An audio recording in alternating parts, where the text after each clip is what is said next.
Halo sahabat Tuhan yang saya kasihi dimanapun berada. Saat ini tentu saya sangat berbahagia dan gembira sekali kalau saudara berkenan untuk subscribe channel ini. Saat ini kita akan belajar kembali tentang air kehidupan. Jadi air adalah merupakan kebutuhan dasar manusia dan 98% tubuh manusia berasal dari air.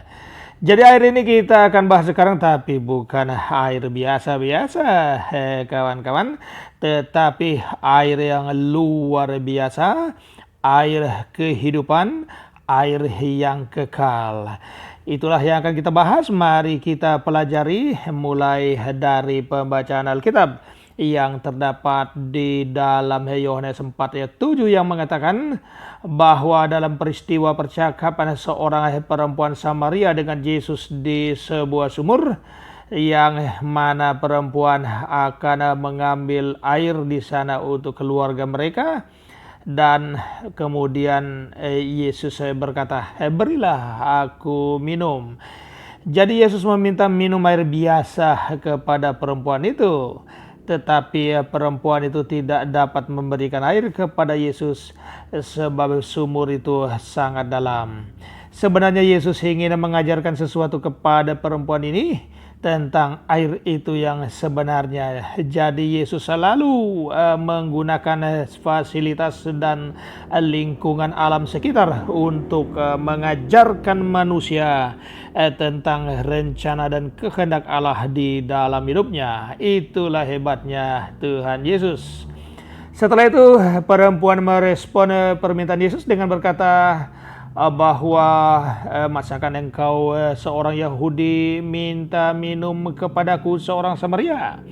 Jadi saudara, pada zaman dulu orang Samaria tidak bergaul dengan orang Yahudi, dan orang Yahudi juga jijik terhadap orang Samaria.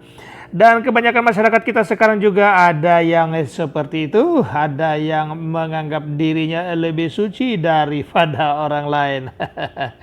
Apakah benar lebih suci saudara? Belum tentu saudara-saudara. Nah karena itu kebiasaan buruk ini memang sudah terjadi sejak dulu, di mana kelompok masyarakat yang merasa diri suci tidak bergaul dengan mereka yang sedikit najis.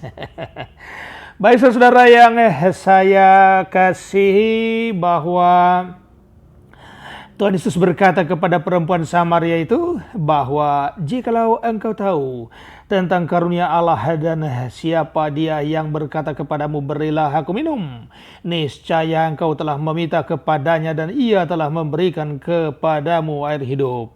Jadi saudara, Yesus meminta air biasa kepada perempuan, tetapi sesungguhnya Yesus adalah air kehidupan itu.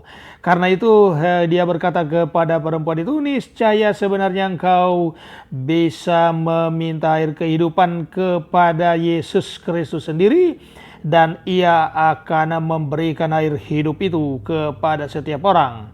Bagaimana saudara akan memperoleh air hidup? Tentu kalau saudara tidak percaya Yesus, hal itu rasanya tidak mungkin saudara-saudara.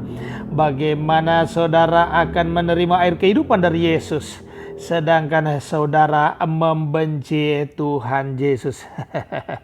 Saudara-saudara yang terkasih dalam Tuhan, pada dasarnya setiap orang yang tidak memiliki air kehidupan dari Yesus, ia tentu akan mati kehausan secara rohani. Karena itu, lama-lama bisa kolap juga, bisa kehabisan cairan rohani, dan saudara akan kering. Dan setelah kering, tentu akan dicampakkan ke dalam api yang menyala-nyala. Karena itu cari Yesus saudara, hanya dialah air kehidupan. Nah saudara-saudara, sobat Tuhan dimanapun berada, kemudian perempuan itu bertanya kepada Yesus, adakah engkau lebih besar dari bapa kami Yakub yang memberikan sumur ini kepada kami, dan yang telah minum sendiri dari dalamnya, ia serta anak-anak dan ternaknya? Wanita ini bertanya kepada Yesus bahwa apakah engkau lebih besar dari bapa Yakub? Iya, perempuan ini sepertinya belum tahu dia bahwa yang bercakap-cakap dengan dia ini adalah anak Allah yang hidup, yang adalah Mesias yang dinanti-nantikan oleh orang Israel, adalah raja segala raja yang akan menghakimi seluruh dunia ini dan seluruh manusia, bahwa dialah yang menentukan saudara ada di kanan atau kiri, saudara masuk surga atau masuk di mana-mana. Jadi Yesus adalah penentu, karena itu ia adalah penguasa di sorga dan di bumi, sebagaimana ia katakan, segala kuasa telah diserahkan Bapa kepadaku, baik di surga maupun di bumi.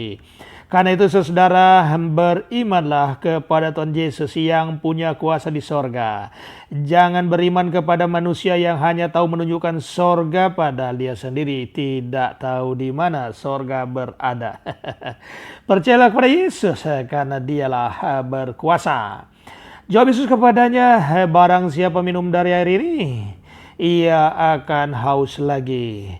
Jadi saudara yang saya kasih dalam Tuhan, bahwa jika kita minum air biasa-biasa, air dari dunia ini, kita besok lusa pasti akan haus kembali. Jadi setiap orang minum air biasa itu adalah air biasa, tentu khasiatnya biasa-biasa saja. Jadi saudara yang terkasih, dalam Yohanes 4 ayat 15 dikatakan bahwa tetapi barang siapa minum air yang akan kuberikan kepadanya, ia tidak akan haus untuk selama-lamanya. Sebaliknya air yang akan kuberikan kepadanya akan menjadi mata air di dalam dirinya yang terus-menerus memancar sampai kepada hidup kekal. Jadi saudara yang diberkati Tuhan, air kehidupan itu yang diberi Tuhan itu tidak akan membuat kita haus untuk kekal selama-lamanya. Kalau kita memiliki Yesus dalam diri kita, kita akan merasa lega sebab dosa kita ditanggung oleh Dia. Kita dipikul oleh Tuhan, beban kita diangkat oleh Yesus. Karena itu ia berkata, marilah kepadaku yang letih lesu berbeban berat, aku akan memberi kepadamu kelegaan. Jadi Yesus yang telah memikul beban dosa kita, sebagaimana dikatakan oleh kitab Yesaya, bahwa sesungguhnya penyakit kita lah yang ditanggungnya, kelemahan kita yang dipikul oleh Tuhan Yesus. Nah, saudara-saudara yang diberkati Tuhan, bahwa Yesus adalah air kehidupan. Setiap orang yang menerima Dia telah menerima air hidup di dalam dirinya. Karena tidak mungkin seseorang akan bisa bertahan di dalam kehidupan rohani yang tidak memiliki minuman air yang menyegarkan. Oleh Yesus itulah air hidup. Karena itu saudara, setiap orang yang minum air hidup yaitu Yesus, maka dari dalam dirinya akan terpancar kehidupan juga bagi banyak orang. Haleluya saudara.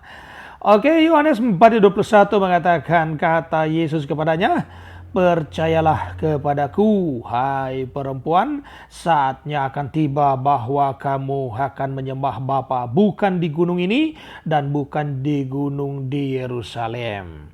Jadi sekarang banyak orang punya tempat-tempat suci di mana-mana, bahkan ada juga di negara lain, dan kita harus pergi berziarah ke negara itu dalam rangka kita menyembah Tuhan Allah. Jadi Tuhan sudah mengatakan bahwa akan tiba saatnya orang tidak lagi menyembah di tempat-tempat khusus.